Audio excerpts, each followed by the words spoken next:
జనచైతన్య వేదిక ఛానల్ వారాంత విశ్లేషణ 3వ భాగం ఈరోజు జరగబోతుంది. ప్రొఫెసర్ డిఆర్ సుబ్రహ్మణ్యం గారు ప్రముఖ ఆర్థికవేత్త, విద్యావేత్త, గుంటూరు నగరంలో టీజేపీఎస్ కళాశాల ప్రిన్సిపాల్గా పనిచేశారు. అర్థశాస్త్రంలో, వాణిజ్య శాస్త్రంలో, మేనేజ్మెంట్లో ఎంతో అనుభవం ఉన్న విద్యావేత్త. వారు మనతో ఉన్నారు. వారికి స్వాగతం తెలియజేసుకుంటున్నాం. ఇటీవల కాలంలో ఆంధ్రప్రదేశ్లో పోలీస్ వ్యవస్థ అధికార పార్టీకి కొమ్ముగాస్తూ వారు కనుసన్నల్లో వారు చెప్పే విధంగా అమలు చేస్తున్న పరిస్థితి చూస్తూ ఉన్నాం. ఎన్నికలు కాగానే ఎమ్మెల్యేలు, ఎంపీలు వారికి ఎవరెవరు ఎస్ఐలు కావాలి, సిఐలు కావాలి వారే ఎంచుకొని వారు ఒక లెటర్ ఇస్తే ఆ లెటర్ ఆధారం చేసుకొని ట్రాన్స్ఫర్ జరుగుతున్న పరిస్థితి. లెటర్లు ఇవ్వడానికి కూడా 10 లక్షల నుంచి 20 లక్షల దాకా తీసుకున్న పరిస్థితి కూడా గమనిస్తున్నాం. ఆ రకంగా డబ్బులు ఇచ్చి ఆయా పోలీస్ స్టేషన్లకు వచ్చిన ఎస్ఐలు, సిఐలు, ఒక స్థాయిలో డిఎస్పీలు పూర్తిగా అధికార పార్టీకి వారు చెప్పినట్టుగా నడుచుకునే వ్యవస్థగా మారింది. ఒకనాడు సమాజంలో ఏమైనా పరిష్కారాలు కావాలంటే ఆయా ప్రాంతాల్లో ఉన్న పెద్ద రౌడీ దగ్గరికి వెళ్ళేవాళ్ళు. ఆ రౌడీకి చెప్పి ఆ రౌడీ ద్వారా భయపెట్టించి, కొట్టించి ఆ సమస్యను పరిష్కరించుకునేవాళ్ళు. ఇప్పుడు ఆ అవసరం లేకుండా అధికార పార్టీలకి పోలీస్ వ్యవస్థనే ఓ పెద్ద రౌడీ వ్యవస్థగా మార్చిన పరిస్థితి. ఇటీవల కాలంలో విజయవాడలో సిఐ నాగరాజు దురంతరం, సిఐ నాగరాజు చేసిన అకృత్యాలు బయటపడుతూ ఉన్నాయి. గాదె సాయికృష్ణ అనే ఒక రౌడీ షీటర్ని అరెస్ట్ చేసి లాకప్లో కొట్టి చంపి ఆ తగలబెట్టిన పరిస్థితిని ఈరోజు చూస్తూ ఉన్నాం. అది విచారణ ప్రారంభమైంది. సో ఈ మార్పుకి ఏమేం కారణాలు తోడవుతున్నాయి, భవిష్యత్తులో ఈ పరిస్థితి ఎలాగే కొనసాగితే పోలీస్ వ్యవస్థ పట్ల ప్రజలకు ఉన్న నమ్మకం ఎలా ఉండబోతుందో తెలియజేయాలని కోరుకుంటున్నాను. చాలా ప్రధానమైన సమస్య ఇవాళ ఒక్క ఆంధ్రప్రదేశ్లోనే కాదు, దేశమంతా కూడా ఈ సమస్య ఉంది. మన రాష్ట్రానికి వస్తే తెలుగుదేశం పార్టీ 1983లో అధికారంలోకి వచ్చింది. 83కు ముందు అంతా కాంగ్రెస్ పరిపాలనే, ప్రతిపక్షాలంటూ ఏమీ లేవు. కాబట్టి ఈ పోలీస్ వ్యవస్థ కూడా నిట్ట నిలువున చీలిపోలేదు. కానీ 1983 తర్వాత క్రమక్రమంగా కొందరు తెలుగుదేశం పార్టీ వైపు, మరికొందరు కాంగ్రెస్ పార్టీ వైపు పోలీస్ శాఖ కూడా నిట్ట నిలువున చీలిపోయింది. చీలిపోయి వాళ్ళ అధికారంలో ఉన్నప్పుడు వాళ్ళ కనుసన్నలలో, వీళ్ళ అధికారంలో ఉన్నప్పుడు వీళ్ళ కనుసన్నలలో పనిచేయడం ప్రారంభించింది. అందువల్లనే ప్రభుత్వాలు మారినప్పుడల్లా వాళ్ళకి అనుకూలంగా ఉన్నవాళ్ళు, లేదా వాళ్ళకి అనుకూలంగా పనిచేస్తారు అనుకునే వాళ్ళని, లేదా మీరు చెప్పినట్టు అక్కడక్కడ ఆర్థిక లావాదేవీల ఆధారంగా కూడా ఈ నియామకాలు జరుగుతూ వచ్చాయి. ఇక్కడ ముఖ్య కారణం ఏంటంటే పోలీసులకి లేదా పోలీస్ డిపార్ట్మెంట్కి ఈ సమస్య కింద స్థాయిలో కాదు, ఐపీఎస్ ఆఫీసర్ల స్థాయిలోనే ఏర్పడటం చాలా దురదృష్టం. వాళ్ళు మొత్తం భారతదేశంలోనే ఒక గొప్ప యూనియన్ పబ్లిక్ సర్వీస్ కమిషన్ పరీక్ష ద్వారా వచ్చిన చాలా టాలెంటెడ్ పీపుల్ ఐపీఎస్ ఆఫీసర్స్. వాళ్ళు కూడా రాజకీయ ప్రలోభాలకు, స్వప్రయోజనాలకు ఈళ్ళు కావటం, అధికారంలో ఉన్న వాళ్ళకి కొమ్ము కాయటం మనం చూస్తూ వచ్చాం. మనం చూసాం గత ప్రభుత్వంలో కొంతమంది పోలీస్ ఆఫీసర్లు ఒక సినిమా నటిని బొమ్మాయి నుంచి తీసుకొచ్చి ఇక్కడ రావణుడు సీతాదేవిని లంకలో అశోకవనంలో కూర్చోబెట్టినట్టు ఆ అమ్మాయిని తీసుకొచ్చి కూర్చోబెట్టారు. చాలా పరాకాష్ట. అలాంటిది చాలా కోకొల్లలు. ఇవాళ నిన్న జరిగిన సంఘటన విజయవాడలో ఈ లాకప్ డెత్స్ విజయవాడకి ఇది మొదటిసారే కాదు, గతంలో కూడా చాలా జరిగినాయి. ఈ లాకప్ డెత్స్, కస్టోడియల్ డెత్స్, మీరు దానికి ఏం పేరు పెట్టినా కూడా దానికి ప్రధానమైన కారణం భయం లేదు, చట్టం అంటే భయం లేదు, రూల్ ఆఫ్ లా లేదు. దానికి అగైన్ కారణం ఏంటంటే రాజకీయ నాయకులకి పోలీసులకి ఉన్న అపవిత్ర బంధం, నెక్సెస్. ఈ నెక్సెస్ వల్ల ఏమవుతుంది, వాళ్ళు మనల్ని రక్షిస్తారని వాళ్ళు అనుకోవటం, మీరు చెప్పినట్లు వాళ్ళ చేత సెటిల్మెంట్లు రాజకీయ నాయకులు చేయించుకోవటం.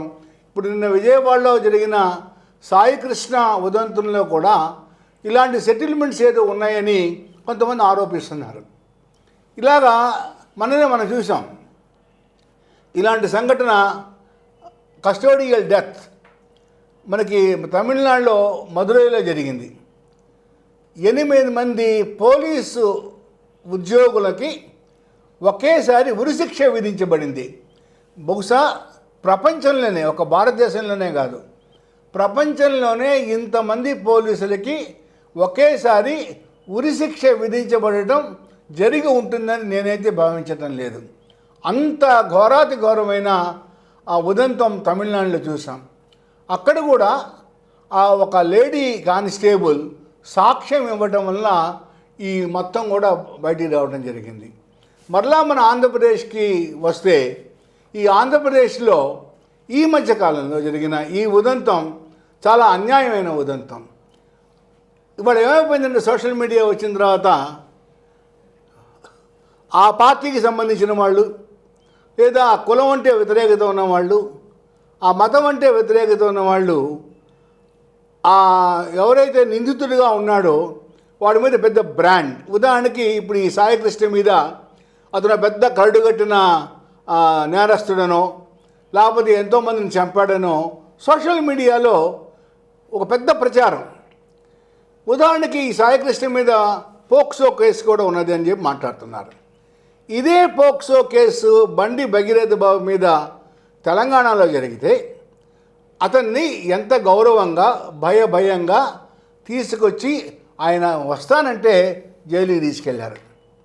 అంటే all are not equal before law in India now, some are more equal. అక్కడ బండి భగీరథ బాబుకి ఇచ్చిన ప్రివిలేజ్ లేదా ప్రిఫరెన్షియల్ ట్రీట్మెంటు ఇక్కడ గాదే సాయికృష్ణకి ఎందుకు ఇవ్వరు? తెనాలిలో చూసాం. తెనాలిలో 3 కుర్రాళ్ళని రోడ్డు మీద పోలీసులు 3rd డిగ్రీ అడాప్ట్ చేశారు. అప్పుడు కూడా ఇదే మెకానిజంని సోషల్ మీడియాలో పెట్టారు.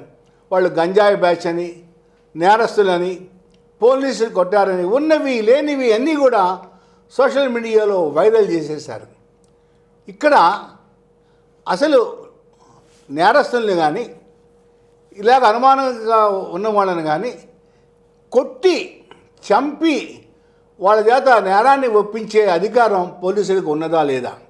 వాళ్ళకి లేదు. వాళ్ళు కేవలం చట్టం ప్రకారం నేర రుజువు చేసి కోర్టు ముందు ప్రొడ్యూస్ చేసి శిక్షించే అధికారం కోర్టుది, పోలీసులది కాదు. పోలీసులే ఇది కనుక తీసేసుకుంటే రేపొద్దున నోరు లేని అమాయకులను తీసుకెళ్ళి జైల్లో పెట్టి లేనిపోని కేసులని మీరు ఒప్పుకోవాలి అని వాళ్ళ చేత ఒప్పింపు చేసేదానికి ఇలాంటి 3rd డిగ్రీ మెజర్స్ పెడితే పెద్ద అరాచకమే ఏర్పడుతుంది. ఈ విషయంలో రాష్ట్ర ప్రభుత్వం చాలా అలసత్వాన్ని చూపింది. తెనాల్లో ఇన్సిడెంట్ జరిగినప్పుడే పోలీసులకి ముఖ్యమంత్రి గారు, హోంమంత్రి గారు, డీజీపీ ఒక మందలింపు కనుక ఇచ్చుంటే బహుశా నిన్న విజయవాడలో ఇలాంటి ఇన్సిడెంట్ జరిగేదే కాదు. రైట్ టు లివ్, మనిషికి బతికే హక్కు రాజ్యాంగం ఇచ్చింది. మనిషిని చంపే హక్కు పోలీసులకు రాజ్యాంగం ఇవ్వలేదు. కేవలం తెనాలి ఇన్సిడెంట్లో కనుక అలా చేసింటే నిన్న విజయవాడ ఇన్సిడెంట్ జరిగి ఉండేది కాదు. దీనికి ప్రధానమైన కారణం ప్రభుత్వం. ఇప్పుడు కూడాను ఈ పోలీస్ ఎంక్వైరీ, ఈ డిపార్ట్మెంటల్ ఎంక్వైరీ వలన ఇది ఏమీ తేలేది కాదు, న్యాయం జరగదు. వాళ్ళు సిన్సియర్గా ఈ పోలీసులకు శిక్ష పడే విధంగా ఒక సిట్టింగ్ జడ్జి చేత కానీ, ఒక రిటైర్డ్ జడ్జి చేత కానీ న్యాయ విచారణ చేయించాలి. అలా కాకుండా ఏదో మాయ మాటలు చెప్పి ఇప్పుడు ఆ సమస్యను పరిష్కరించే విధంగా సమస్యని స్నబ్ చేసేసి తూతూ మంత్రంగా వదిలేసే రేపొద్దున మరో ఇన్సిడెంట్ జరుగుతుంది. ఇవాళ ఈ ఇన్సిడెంట్ కూడాను ఇంతటితో ఆగుద్ది అనేది నేనైతే అనుకోను. దురదృష్టవశాత్తు పౌర హక్కుల సంఘాలు, మానవ హక్కుల సంఘాలు కూడా చాలా బయాసిడ్గా ఏదో వాళ్ళ స్వప్రయోజనాల కోసం పనిచేస్తూ ఉన్నాయి. నిష్పక్షపాతంగా కనుక పనిచేస్తే ఇలాంటి పోలీసుల అకృత్యాలు రాష్ట్రంలో జరగవు. ప్రజాస్వామ్యానికి విరుద్ధం, మానవ హక్కుల హననం, ఇది చాలా ఆక్షేపణీయం, దుర్మార్గం. ఇది నా అభిప్రాయం. Thank you sir. మన రాష్ట్ర ముఖ్యమంత్రి నారా చంద్రబాబు నాయుడు గారు పదే పదే చెప్తూ ఉన్నాడు, మాకు చట్టబద్ధ పాలన అవసరం లేదు, రాజ్యాంగబద్ధ పాలన అవసరం లేదు, రాజకీయ పాలన కావాలి, పొలిటికల్ రూల్ ఉండాలి, మేము చెప్పినట్టు వినండి, మేము చెప్పింది చేయండి, మా కార్యకర్తలు మా నాయకులు చెప్పింది విని అమలు చేయండి అని పదే పదే చెప్తూ ఉన్నాడు. దాని ఫలితమే పోలీస్ వ్యవస్థ ఈరోజు ఈ రకంగా రావడానికి కారణం అనుకుంటున్నాను. మరొక ముఖ్యమైన సంఘటన ఈ వారం రోజుల్లో జరిగింది. మనకున్న 974 కిలోమీటర్ల సముద్ర తీర ప్రాంతంలో ప్రధానమైన ఓడరేవుల్లో, బీచ్ల్లో బీచ్ షాక్స్ అనే పేరుతో మద్యం షాపుల్ని పెట్టాలని తీర్మానం చేసుకుంది మన రాష్ట్ర మంత్రివర్గం. ఇది చాలా దురదృష్టకరం. ఇప్పటికే ఆంధ్రప్రదేశ్ మధ్యాంధ్రప్రదేశ్గా మారి బెల్ట్ షాపులు విపరీతంగా పెరిగి మద్యం అనే వ్యసనం ప్రజల దగ్గరికి చేరిపోయింది. పేద ప్రజల ఆదాయాల్లో అత్యధిక భాగం మద్యానికి ఖర్చు పెడుతున్న పరిస్థితి చూస్తున్నాం. మన రాష్ట్రంలో జీఎస్టీ తర్వాత అత్యధిక ఎక్సైజ్ ఆదాయం దాదాపు 35,000 కోట్ల రూపాయలు ఈ రాష్ట్ర ప్రభుత్వానికి అందిస్తుంది ఈ మద్యం, మత్తు పానీయాలు తీసుకున్న ప్రజలు. ఈ నేపథ్యంలో ఇంకా యువతలో మద్యం వ్యసనాన్ని పెంచడం కోసం టూరిజం అనే పేరుతో ఈ బీచ్ల దగ్గర మద్యం షాపులు పెట్టడం అనేది సమంజసమా? ముఖ్యంగా విశాఖపట్నం బీచ్, సూర్యలంక బీచ్లో ఈ 2 చోట్ల ఒక 4 షాపులు పెట్టాలని, త్వరలో మిగిలిన ప్రాంతాలు కూడా విస్తరింపజేయాలని ఈ ప్రభుత్వం ఆలోచిస్తూ ఉంది. దీని ప్రభావం ఎలా ఉండబోతుంది? ఇది చాలా ఒక మిత్తులో ఉన్నారు ముఖ్యమంత్రి చంద్రబాబు నాయుడు గారు. టూరిజం డెవలప్ కావాలి అంటే బీచ్ షాక్స్ ఉండాలి, అక్కడ మధ్యాహ్నం అమ్మాలి, అప్పుడు మాత్రమే టూరిస్టులు వస్తారు, విదేశీ యాత్రికులు వస్తారు అనే ఒక భ్రమలో ఉన్నారు. ఇక్కడ economic benefits, social benefits, economic costs, social costs, ఇక్కడ ఆదాయం ఎంత వస్తుంది అనేది ఇంపార్టెంట్ కానే కాదు. ఒకవేళ ఆదాయం వస్తుంది అంటే క్షమించాలి, వ్యభిచారాన్ని కూడా మనం ప్రమోట్ చేస్తామా? లేదు. అలానే కేవలం ఆదాయం వస్తుంది అన్న ఆధారంగా వీటిని ప్రమోట్ చేయడం అనేది చాలా బాధాకరమైన విషయం. తర్వాత మనం తమిళనాడులో ఎంతో టూరిజం ఉంది. మొత్తం టూరిజం కూడా స్పిరిచువల్ టూరిజం, రిలీజియస్ టూరిజం. అలానే 18 పీఠాలు, 12 జ్యోతిర్లింగాలు, ఈ అన్ని ప్రదేశాల్లో, అయోధ్య, వారణాసి, ఈ అన్ని ప్రదేశాల్లో విపరీతమైన టూరిజం. ఎంత రిలీజియస్ టూరిజం పెరిగిందంటే, ఎంత కల్చరల్ టూరిజం పెరిగిందంటే, ఇక్కడ అన్ని చోట్ల ఈ బీచ్ షాక్స్, మద్యం అవన్నీ ఉండటం వల్లే పోవటం లేదు. ఈ మద్యం కోసం ప్రత్యేకంగా ఇలాగా ఒక టూరిజం పేరుతోటి ప్రమోట్ చేయడం అనేది చాలా సోషల్ ఈవిల్స్, సోషల్ కాస్ట్స్ ఉండబోతున్నాయి. ముఖ్యంగా లా అండ్ ఆర్డర్ మనం గోవాలో చూస్తున్నాం. గోవాలో టూరిజం ఉండొచ్చు, కాదని నేను అంటలేదు. అయితే ఆ టూరిజంతో పాటు ఎంతో క్రైమ్ కూడా ఉన్నది అక్కడ. మాదక ద్రవ్యాలు, మాఫియాలు, ఇవన్నీ కూడా గోవా చిరునామా అయిపోయింది. అలానే రేపొద్దున విశాఖపట్నమో, సూర్యలంకో ఇలాంటి మాఫియాలకి చిరునామాలు కాకూడదు. ఇప్పుడైనా ముఖ్యమంత్రి గారు టూరిజం డెవలప్మెంట్కి మద్యం అమ్మటానికి సంబంధం లేదన్నది వారు గమనించాలి. 2, అసలు ఇది దురదృష్టంతో మద్యాన్ని ఆదాయ వనరుగా ప్రభుత్వాలు చూడటమే ఈ రాష్ట్రానికి పట్టిన దరిద్రం. ఈ ఆలోచన పోకపోతే మద్యాన్ని ఆపలేం, కానీ ప్రభుత్వమే మద్యాన్ని ప్రమోట్ చేయకూడదు, మద్యం అమ్మకాలని కావాలనే పెంచకూడదు. ఈ బీచ్ షాక్స్, అది పైలట్ ప్రాజెక్ట్ కావచ్చు, అది ఏదైనా కావచ్చు. ఆయన విశాఖపట్నం ఎంపీ గారు దీని మీద చాలా వివాదాస్పదమైన ప్రకటన కూడా చేశారు. చేస్తే ఆయన మీద చాలా సెటైర్స్ సోషల్ మీడియాలో రన్ అవుతూ ఉన్నాయి. కాబట్టి ముఖ్యమంత్రి గారు ఈ ఆలోచన మానుకోవాలి. పైలట్ ప్రాజెక్ట్ అయినా కూడా వెనక్కి వెళ్ళిపోయి ఈ ఆలోచనని ఉపసంహరించుకోవాలి.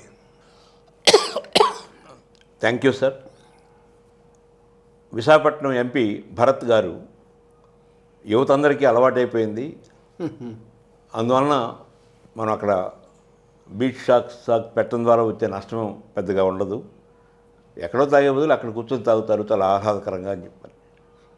కానీ సోషల్ మీడియాలో చాలామంది యువత బాగా అలవాటైంది కదా, మీ గీతం యూనివర్సిటీలోనే ఒక షాప్ పెట్టుకుంటే ఆ ఆదాయం కూడా మీకే వస్తుంది అనేటువంటి కామెంట్స్ వస్తున్న పరిస్థితి. Thank you sir. మరొక ముఖ్యమైన విషయం, ఈరోజు భారతదేశంలో భారత ఎన్నికల సంఘం స్పెషల్ ఇంటెన్సివ్ రివిజన్ అనే పేరుతో, సర్ అనే పేరుతో ఓట్ల జాబితాని ప్రక్షాళన చేయడానికి ప్రయత్నం చేస్తుంది. చాలా రాష్ట్రాల్లో ఇప్పటికే జరిగింది, పశ్చిమ బెంగాల్ లాంటి రాష్ట్రాల్లో చాలా చోట్ల. కానీ దాని మీద చాలా పెద్ద ఎత్తున విమర్శలు కూడా వస్తూ ఉన్నాయి. ఈ సర్ అనే పేరుతో కేంద్ర ప్రభుత్వానికి, ఆ అధికార పార్టీలకి వ్యతిరేకంగా ఉన్న ఓట్లు తీసేస్తున్నారు, ముఖ్యంగా ముస్లిమ్స్ ఓట్లను ఎక్కువగా తీసేస్తున్నారు అనే ఒక అపవాదు కూడా కొనసాగుతూ ఉంది. ఆంధ్రప్రదేశ్, తెలంగాణలో ఈ సర్ అనేది ఇప్పుడు ప్రారంభమైంది.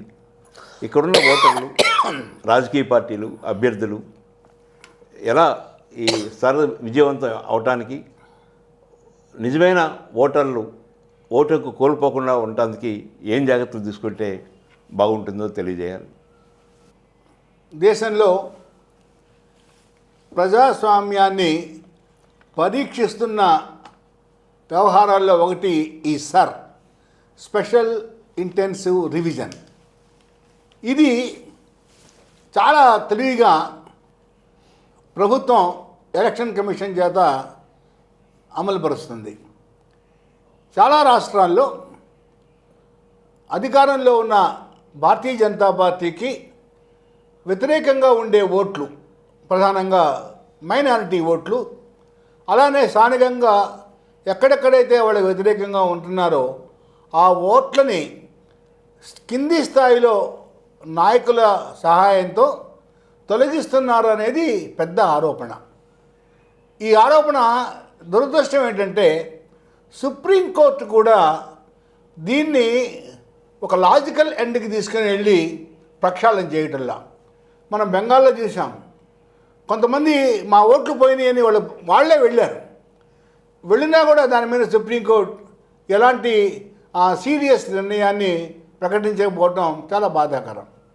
మన రాష్ట్రానికి ఇప్పుడు ఈ సర్ విషయం కనుక వస్తే ఇక్కడ ప్రధానంగా రెండు కూటమి అంటే బాగా కూటమి వైఎస్ఆర్ పార్టీ. అయితే ఈ 4 పార్టీలు కూడా భారతీయ జనతా పార్టీకి అనుకూలంగా ఉండే పార్టీలే. కాబట్టి ఈ సమస్య బహుశా మన రాష్ట్రంలో పెద్దగా ఉండదేమో నేను అనుకుంటున్నాను.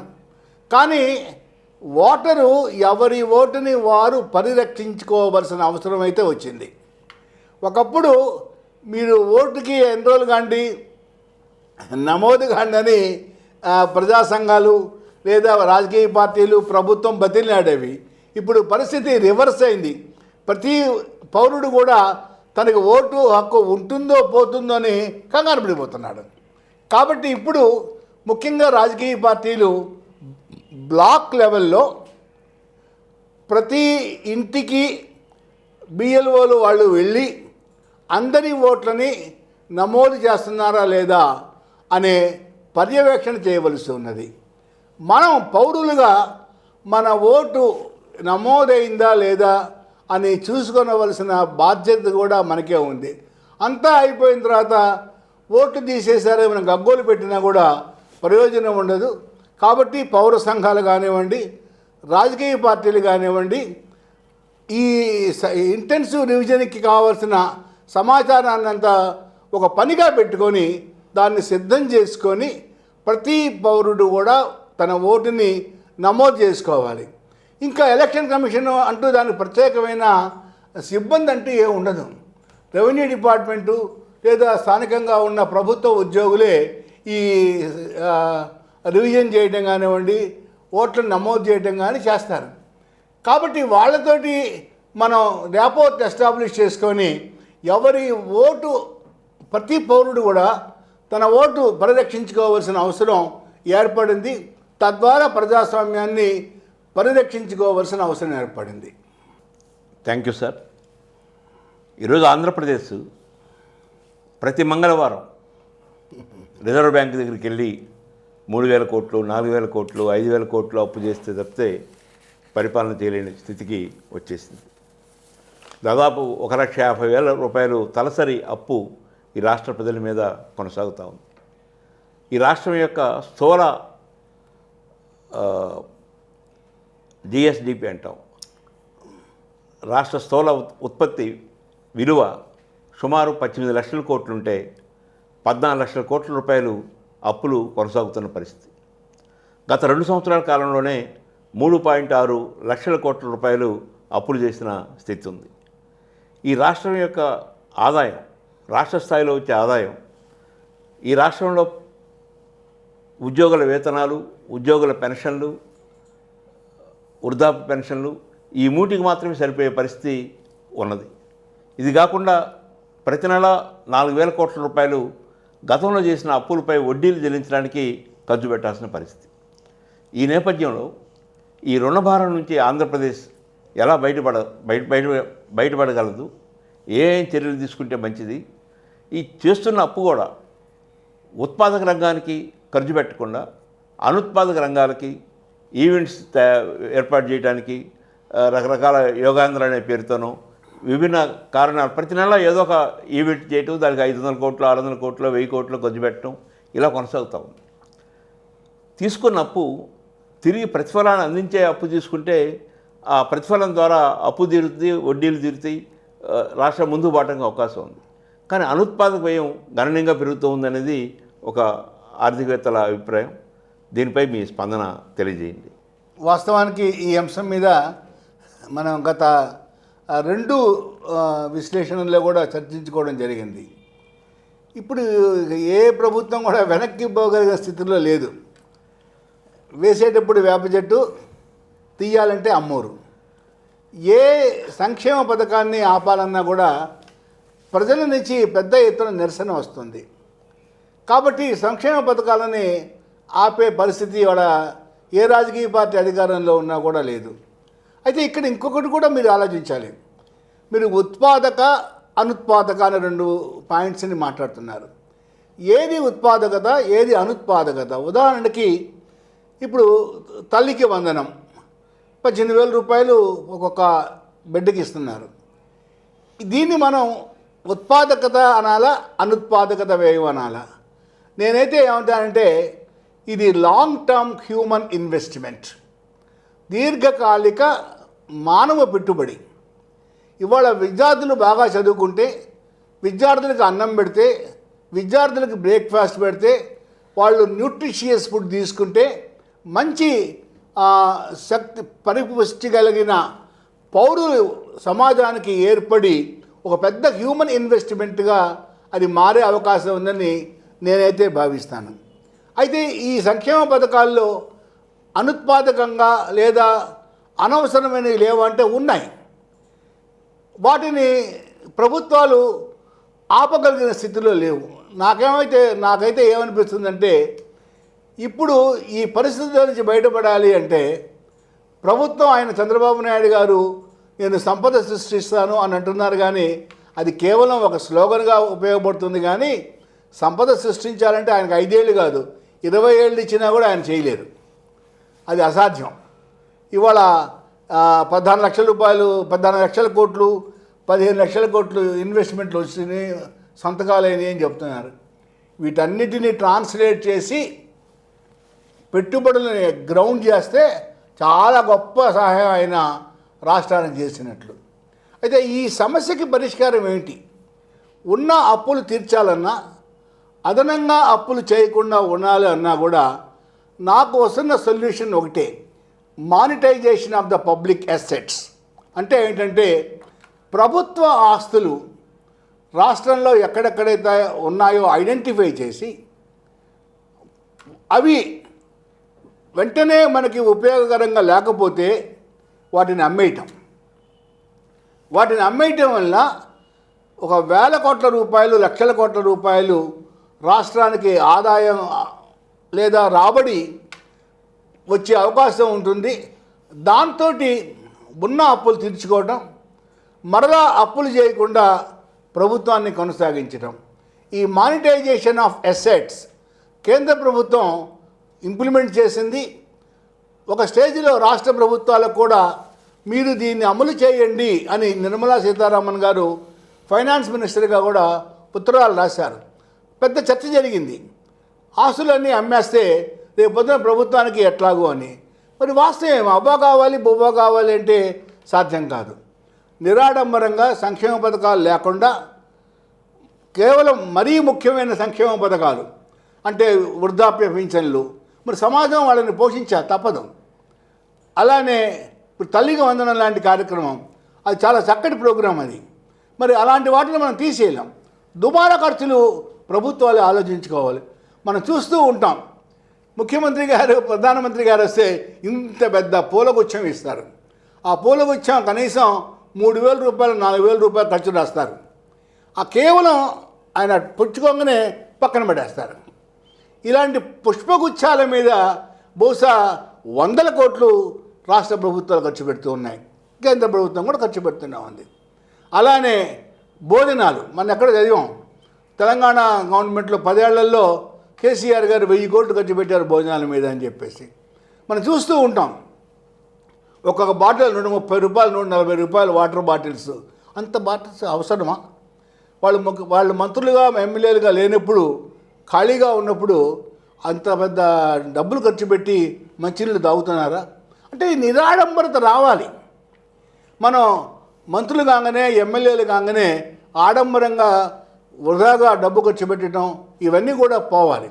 నాకు ప్రస్తుత ఆంధ్రప్రదేశ్ రాష్ట్రానికి ఉన్న సమస్యకు ఒక పరిష్కారం నాకైతే మానిటైజేషన్ ఆఫ్ అసెట్స్ అనే తోస్తుంది. అలా కాకుండా లీజుకి ఇచ్చి 90 పైసలకి 80 పైసలకి పావులాకి బేడాకి లీజులు ఇవ్వటం వల్ల ఆస్తులు వాళ్ళ పరమవుతున్నాయి. అవి మళ్ళీ ఎప్పుడు వెనక్కి రావు. మనం చూస్తున్నాం, చాలా దేవాలయాల స్థలాలు విజయవాడలో ఎకరాలు చాలా సంస్థలకు ఇచ్చేశారు. వాటిలో విద్యా సంస్థలు కూడా ఉన్నాయి. అవి ఇచ్చి 40 ఏళ్ళు 50 ఏళ్ళు అయింది. అవి ఎప్పటికీ వెనక్కి రావు. అలా ఊరకిచ్చేదానికన్నా ఏదో పావులాకో బేడాకో ఇచ్చేదానికన్నా అమ్మేస్తే ఈ అప్పులు కన్నా చేయకుండా ఉండేదానికి ఆస్కారం ఉంది. దీని మీద రాష్ట్ర ప్రభుత్వం అవసరమైతే అన్ని ప్రధాన రాజకీయ పార్టీలతోటి ఒక చర్చని ఏర్పాటు చేయటం, ప్రజా సంఘాలతోటి ఏర్పాటు చేయటం, అలానే వ్యాపార సంస్థలతోటి పారిశ్రామిక సంస్థలతోటి చర్చించి ఒక వన్స్ ఫర్ ఆల్ ఒక సొల్యూషన్ ఏర్పాటు చేస్తే బాగుంటుందని నేను భావిస్తున్నాను. Thank you sir. ఇటీవల మనం చూస్తున్నాం 99 పైసలకి 100 ఎకరాలు ఇచ్చేస్తానని చెప్పని చెప్పటం ఇవ్వటం ప్రారంభమైంది. దానికన్నా తెలంగాణలో ఎకరా 170 కోట్లకి 250 కోట్లకి భూమిని అమ్మిన పరిస్థితిని చూస్తూ ఉన్నాం. ప్రభుత్వ సంపద, ప్రభుత్వ ఆస్తులు ప్రజలకు ఉపయోగపడాలంటే వాటికి విలువ కట్టి ఆ విలువకి అమ్మి ఆ వచ్చిన డబ్బుని అప్పుల్ని తీర్చడానికి ఉపయోగిస్తే ప్రతి నెల 3,000-4,000 కోట్ల రూపాయలు అప్పులు చెల్లించాల్సిన పరిస్థితి, వడ్డీ చెల్లించాల్సిన పరిస్థితి మన రాష్ట్రానికి ఉండదు. థ్యాంక్ యూ సార్, చాలా మంచి సలహా ఇచ్చారు. ఈరోజు ఆంధ్రప్రదేశ్లో దాదాపు సగానికి పైగా ప్రజలు వ్యవసాయ రంగంపై ఆధారపడి జీవిస్తున్నారు. వ్యవసాయ రంగంలో భూమి విలువ పెరిగి కొంతవరకు భూమి ఉన్న రైతులు అనేక అప్పుల్ని అనేక ఇబ్బందుల్ని తట్టుకొని ముందుకెళ్తున్నారు. కానీ కౌలుకు తీసుకొని భూమిని సేద్యం చేసే రైతులు, చిన్న చిన్న రైతులు చాలామంది అప్పులు పాలై ఆత్మహత్యలు చేసుకునే స్థితికి వచ్చేశారు. దీనికి ప్రధాన కారణం వారు పండించే పంటకి గిట్టుబాటు ధర రాకపోవటం. ప్రొఫెసర్ స్వామినాథన్ గారు ఎప్పుడో చెప్పారు, వ్యవసాయ రంగంలో గిట్టుబాటు ధర అంటే ఆ వ్యవసాయ ఉత్పత్తులను తయారు చేయడానికి అయ్యే ఖర్చుకి అదనంగా 50% పెంచి అది గిట్టుబాటు ధరగా నిర్ణయించి ఆ ధర అమలయ్యేటట్టుగా ప్రభుత్వాలు చూడాలని చెప్పారు. కానీ ఈ రోజులకు అమలు కావటం లేదు. ముఖ్యంగా ఉల్లి, టమాటా, పొగాకు, మామిడి ఇలాంటి రకరకాల పంటలు ఆ సీజన్ వచ్చే అమ్మకానికి సిద్ధమయ్యే టయానికి ధర విపరీతంగా పడిపోవటం, వ్యాపారస్తులు సిండికేట్గా మారి అతి తక్కువ ధరకు కొనడానికి ప్రయత్నం చేయటం, వాటిని స్టోర్ చేయడానికి స్టోరేజ్ ఫెసిలిటీ లేకపోవటం, కోల్డ్ స్టోరేజ్ లాంటివి లేకపోవటం, ప్రభుత్వం ముందుకొచ్చి మార్కెట్ ద్వారా గిట్టుబాటు ధరకు కొనలేకపోవటం, రకరకాల కారణాలతో రైతు చితికిపోతున్నాడు. మనం చిత్తూరు మామిడి అంటాం. చిత్తూరు జిల్లాలో తోతాపురి అనే మామిడి, అక్కడ రైతులు అందరూ 2 ఎకరాలు 3 ఎకరాలు 5 ఎకరాలు ఉన్న చిన్న చిన్న రైతులు 2-3 ఆవులను పెట్టుకొని ఆ మామిడి తోటలో వాటిని పెంచుకుంటూ ఆ పాలు అమ్ముకుంటూ జీవిస్తున్న కుటుంబాలు ఇప్పుడు కిలో 4 రూపాయలు కొంటున్నారు. దాదాపు 40 మంది అక్కడ ఈ మామిడికాయలు కొనే వాళ్ళు, ఆ పల్ప్ తయారు చేసేవాళ్ళు ఒక సిండికేట్గా మారి కిలో 4 రూపాయలకు కొంటున్నారు. నాకు తెలిసి ప్రపంచంలో ఏ వస్తువు కిలో 4 రూపాయలకి అమ్మే వస్తువు ఏదీ లేదు. మంచినీళ్ళు కూడా లీటర్ 15 రూపాయలు 20 రూపాయలకు అమ్ముతున్న పరిస్థితి. ఇలాంటి సందర్భాల్లో ధరల స్థిరీకరణ నిధి లాంటి ఏర్పాటు చేసి ప్రభుత్వం ముందుకొచ్చి మార్కెట్లో మంచి రేటు ఇచ్చుకొని తద్వారా డిమాండ్ సృష్టించి రైతును ఆదుకోవాల్సిన పరిస్థితి ఉంది. ఈ నేపథ్యంలో మన రాష్ట్రంలో రైతులు బాగుపడాలంటే ఇంకా ఎలాంటి చర్యలు తీసుకోవాలో తెలియజేయాలని కోరుకుంటున్నాను. ఇది లాంగ్ పెండింగ్ ప్రాబ్లం. నేను స్టూడెంట్గా ఉన్నప్పటి నుంచి అంటే 50 సంవత్సరాల కిందట ఈ టాపిక్ల మీద మాకు మార్కెటింగ్లో సబ్జెక్ట్లో పాఠాలు ఉండేవి. అప్పటికి ఇప్పటికి ఏం మార్పు రాలా. దానికి ప్రధానమైన కారణం ఏంటంటే మార్కెట్ ఫోర్సెస్కి అగ్రికల్చర్ని వదిలేసేసేయటం. అంటే డిమాండ్ అండ్ సప్లై ఫోర్సెస్. ఈ డిమాండ్ అండ్ సప్లై ఫోర్సెస్ మరి ఈ సంవత్సరం సప్లై బ్రహ్మాండంగా ఉన్నది, ఆటోమేటిక్గా ప్రైస్ తగ్గిపోతుంది, డిమాండ్ రిమైనింగ్ కాన్స్టెంట్. ఇలాగా మార్కెట్ ఫోర్సెస్కి వదిలేయటం ఇది ఇతర ప్రోడక్ట్స్కి జరగటంలా. మ్యానుఫ్యాక్చరింగ్ సెక్టర్లో కానీ ఇంకా సర్వీస్ సెక్టర్లో ఉన్న ఎంప్లాయీని ఎక్స్ప్లాయిట్ చేసే పరిస్థితి వాళ్ళ ప్రైవేట్ సెక్టర్లో ఉన్నది. కానీ మ్యానుఫ్యాక్చరింగ్ సెక్టర్లో ఇలాంటి పరిస్థితి లేదు. అక్కడ ప్రైస్ని నిర్ణయం చేసుకునే అధికారం మ్యానుఫ్యాక్చరర్కి ఉన్నది. అందుకనే మనం ప్రతి ప్రోడక్ట్ మీద ప్రైస్ ముద్రించి ఆ ధరకు అమ్ముకుంటున్నారు. అదే పరిస్థితి అగ్రికల్చరల్ ప్రోడక్ట్స్కి లేదు. ముఖ్యంగా మీరు ప్రస్తావించిన టొమాటో కానీ ఇవన్నీ కూడా మనం అప్పుడప్పుడు చూస్తూ ఉంటాం.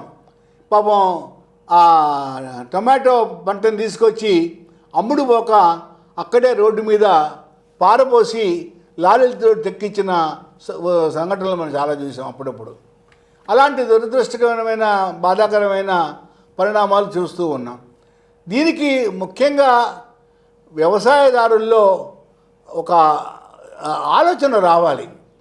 ఈ కోఆపరేటివ్ సొసైటీస్ కానివ్వండి, ఈ రైతు సంఘాలు కానివ్వండి, అవి ఇంకా బలోపేతం కావాలి. దురదృష్టకరంగా అవి బలోపేతంగా అయ్యేదానికన్నా ఎక్కువగా బలహీనపడుతూనే వస్తున్నాయి. అయితే మీరు ఇందాకనే చెప్పారు, పట్టణాలకి అనుకోనున్న పొలాలు అవన్నీ కూడా చాలా వరకు తగ్గిపోయాయి. అవి అర్బనైజేషన్లో వాటి బాగా ధరలు వచ్చేసేసి పండించే వాళ్ళు తగ్గిపోతున్నారు. అది మన పట్టణాలకి ప్రతి పట్టణం శివారు ప్రాంతాల్లో జరుగుతూనే ఉన్నది. అంటే నేనేం చెప్పదలుచుకున్నానంటే ఒకవైపు ల్యాండ్ అవైలబిలిటీ ఫర్ కల్టివేషన్ తగ్గిపోతూ ఉంది, అయినప్పుడు కూడా రెమ్యునరేటివ్ ప్రైసెస్ గిట్టుబాటు ధరలు ఫార్మర్స్కి రావటం లేదు. దీనికి కేవలం ప్రభుత్వం మాత్రమే సహాయం చేయగలదు. ప్రభుత్వమే మీరు చెప్పినట్లు ప్రైస్ స్టెబిలైజేషన్ ఫండ్స్ని నిధుల్ని ఏర్పాటు చేయాలి. అగ్రికల్చరిస్ట్కి డైరెక్షన్ ఇవ్వాలి, అగ్రికల్చరల్ ప్లానింగ్ గవర్నమెంట్ చేయగలగాలి. ఇవన్నీ చేయకుండా మనం రైతులకి న్యాయం చేకూరుస్తుందని భావించలేము. కేవలం ఎలక్షన్స్ అప్పుడు లేకపోతే వేదికల మీదనో మాది రైతు ప్రభుత్వం, మాది రైతుల కోసమే పుట్టింది, ఏది 4 మాటలు చెప్పడం వల్ల ప్రయోజనం ఉండదు. ఒక కాంక్రీట్గా ఒక పాలసీని రాష్ట్ర ప్రభుత్వం ఇవాల్వ్ చేయాలి. మనకి చాలామంది మంచి మంచి అనలిస్టులు, తర్వాత ఆలోచనాపరులు ఉన్నారు. యలమంచిలి శివాజీ గారు, వడ్డే శోభనాథేశ్వరరావు గారు, ఇలాంటి చాలామంది ఆలోచనాపరులు అగ్రికల్చర్ విషయంలో కూడా ఉన్నారు. మరి ఇలాంటి వారి ఆ సలహాలని రాష్ట్ర ప్రభుత్వం తీసుకోవచ్చు.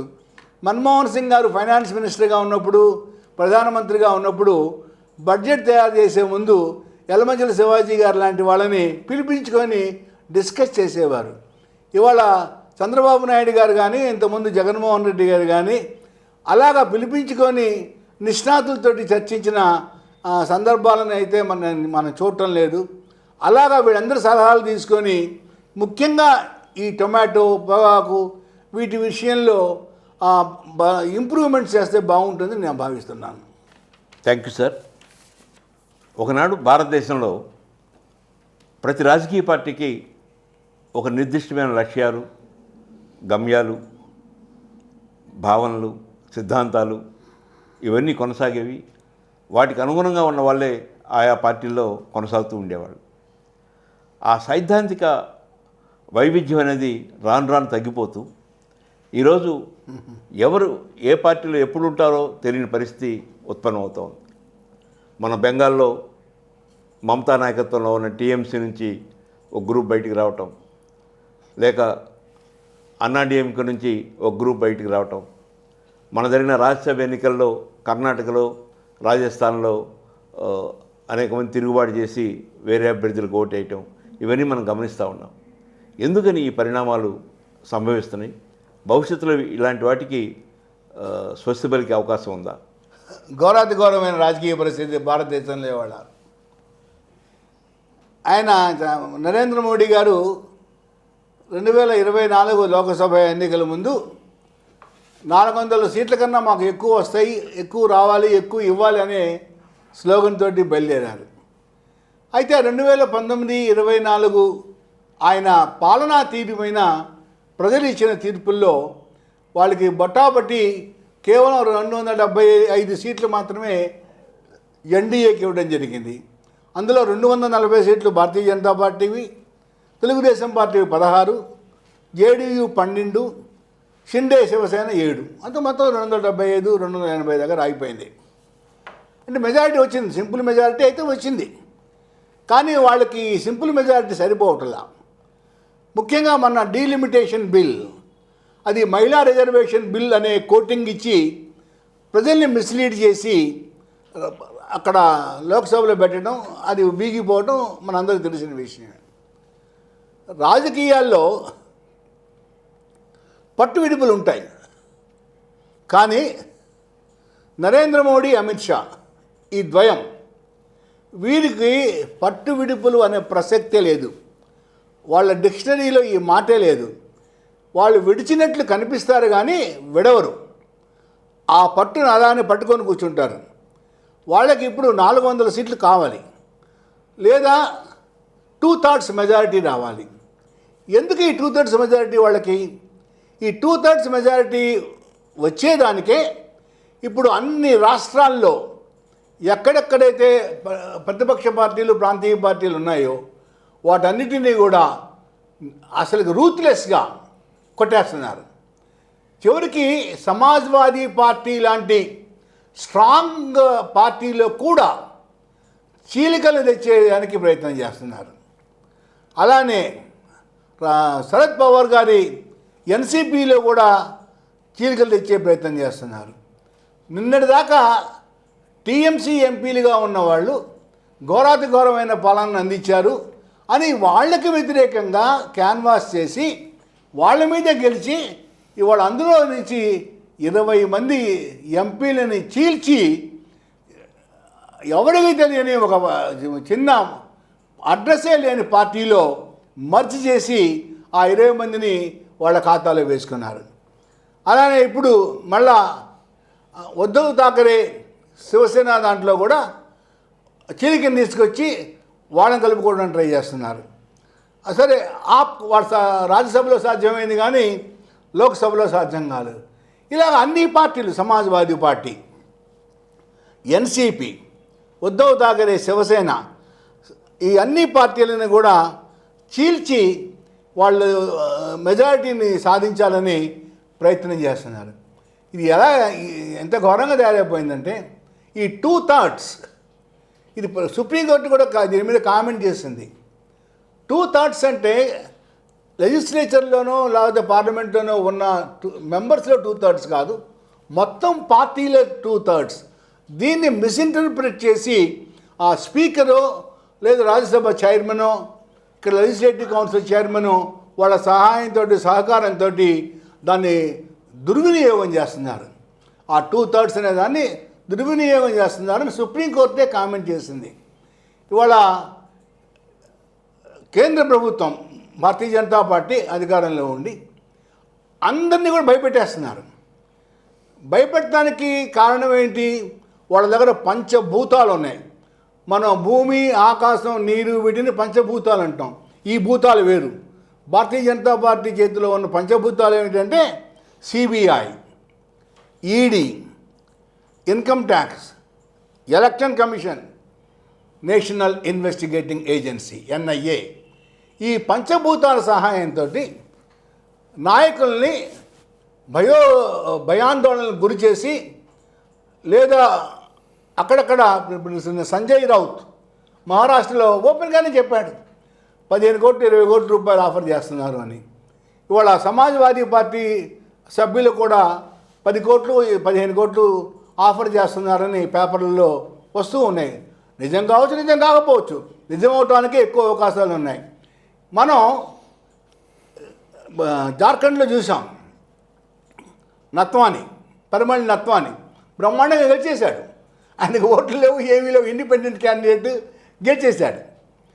అలానే మీనాక్షి నటరాజన్ ఘోరంగా ఎలక్షన్ కమిషను తోసవతలో పడేసింది. దేశమంతా కూడా మీనాక్షి నటరాజన్ విషయంలో చాలా అసంతృప్తిని తెలియపరిచారు. ఇక్కడ అన్ని చోట్ల భారతీయ జనతా పార్టీ చేస్తుంటే కర్ణాటకలో శివకుమార్ గారు చేసేశారు. కౌన్సిల్కి ఎన్నిక జరిగితే మొత్తం 5 కాంగ్రెస్ అభ్యర్థుల్ని గెలిపించుకున్నాడు. ఈ గెలిపించుకోవడంలో భారతీయ జనతా పార్టీ వాళ్ళు కూడా క్రాస్ ఓట్ చేశారు. అంటే ఇవాళ రాజకీయ నాయకులకి క్రాస్ ఓటింగు వెంట్రుకతో సమానమైపోయింది. ఎవరు రక్షించగలరు? అన్ని పార్టీలు అదే విధంగా ఉంటే భారతీయ జనతా పార్టీ అలానే ఉంది, కాంగ్రెస్ పార్టీ అలానే ఉంది. మొన్నటిదాకా కాంగ్రెస్ పార్టీని విమర్శిస్తూ వచ్చారు భారతీయ జనతా పార్టీ వాళ్ళు, మీకు విలువలు లేవు, అవి లేవని. ఇవాళ అంతకన్నా ఘోరంగా భారతీయ జనతా పార్టీ నడిపిస్తుంది రాజకీయాల్ని. కాబట్టి ఇవాళ ఎవరు ఎక్సెప్షన్ కాదు. అన్ని రాజకీయ పార్టీలు ఒకే తానుగొడ్డలుగా అయిపోయాయి. ఇది పోవాలి అంటే ఒకటి సోషల్ బాయ్కాట్. ఒక పార్టీ మీద గెలిచి ఆ పార్టీకి రాజీనామా చేయకుండా ఏ పేరుతోటైనా మరో పార్టీలో కనుక వెళ్తే వాళ్ళని సామాజిక బహిష్కరణ చేయాలి. 1984లో ఎన్టీ రామారావుని బర్తరఫ్ చేసినప్పుడు ఇలాంటి సామాజిక బహిష్కరణ జరిగింది.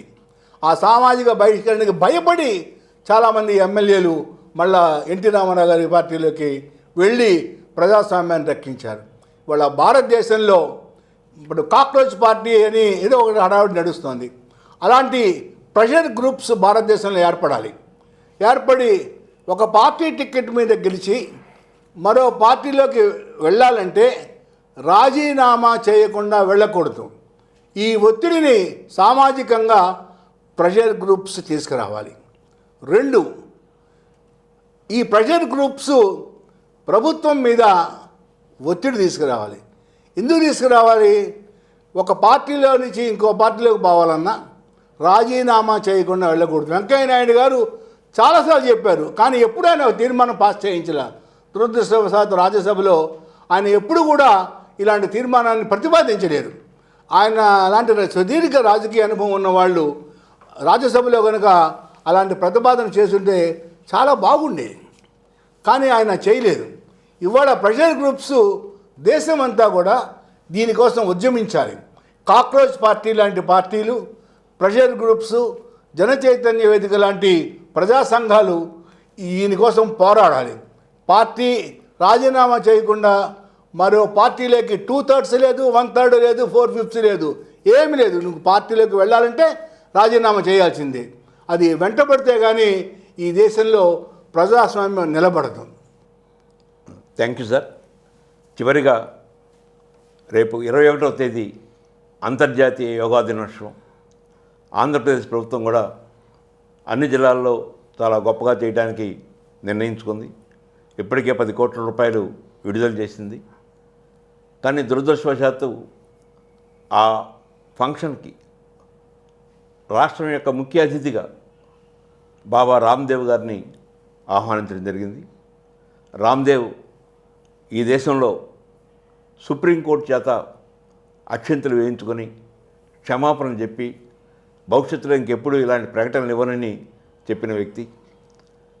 కరోనా సమయంలో ఒక మందు తయారు చేసి దీన్ని వరల్డ్ హెల్త్ ఆర్గనైజేషన్ ఆమోదించింది.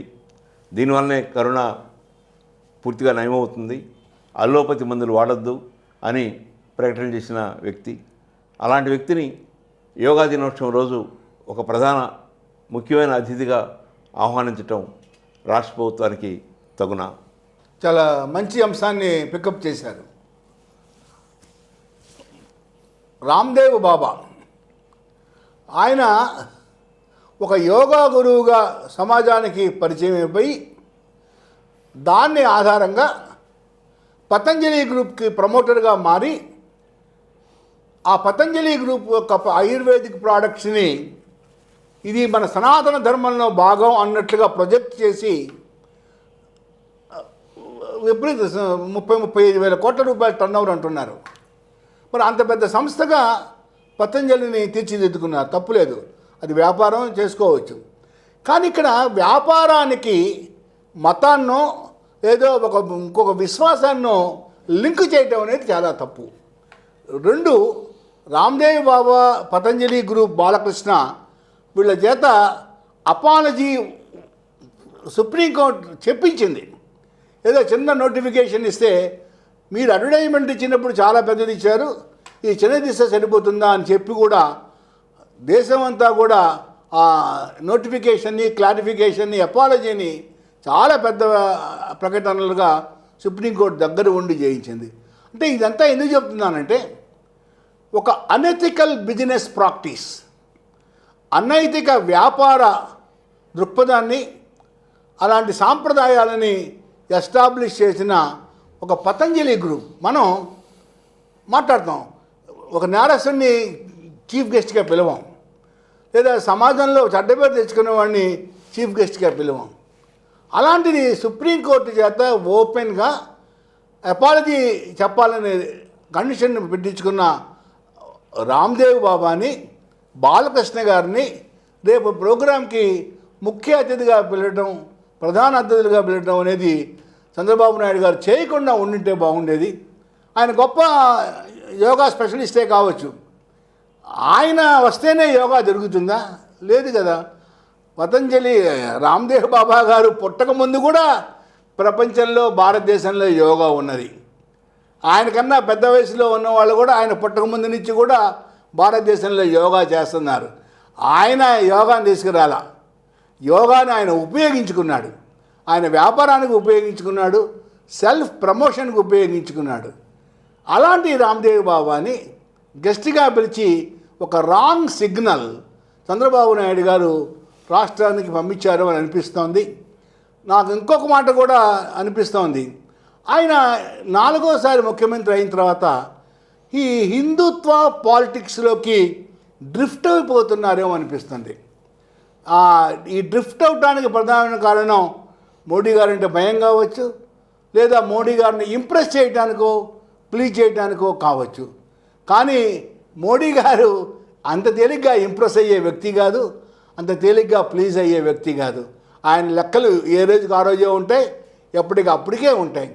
కానీ ఇంత సుదీర్ఘమైన రాజకీయ అనుభవం చంద్రబాబు నాయుడు గారు ఆయన వ్యక్తిత్వాన్ని, పొలిటికల్ ఐడెంటిటీని కాంప్రమైజ్ కాకుండా ఉంటే బాగుంటుంది. ఇది ఇప్పుడే కాదు, గత 2 సంవత్సరాల్లో మనకి ముఖ్యంగా ఒక 6-7 నెలల నుంచి ఈ పాలిటిక్స్లోకి డ్రిఫ్ట్ అయిపోతున్నారు, అతిగా స్పందిస్తున్నారు. నిలకడగా ఉండాలి. నిలకడగా ఉండి ఒక ఇన్క్లూజివ్ అప్రోచ్లో రాష్ట్రాన్ని లీడ్ చేస్తే ఇంత సుదీర్ఘమైన అనుభవం ఉన్న చంద్రబాబు నాయుడు గారి ప్రతిష్ట పెరుగుతుంది. థ్యాంక్ యూ సార్, చాలా మంచి విషయాలు తెలియజేశారు. త్వరలో 4వ వారాంత సమీక్షలో పాల్గొందాం.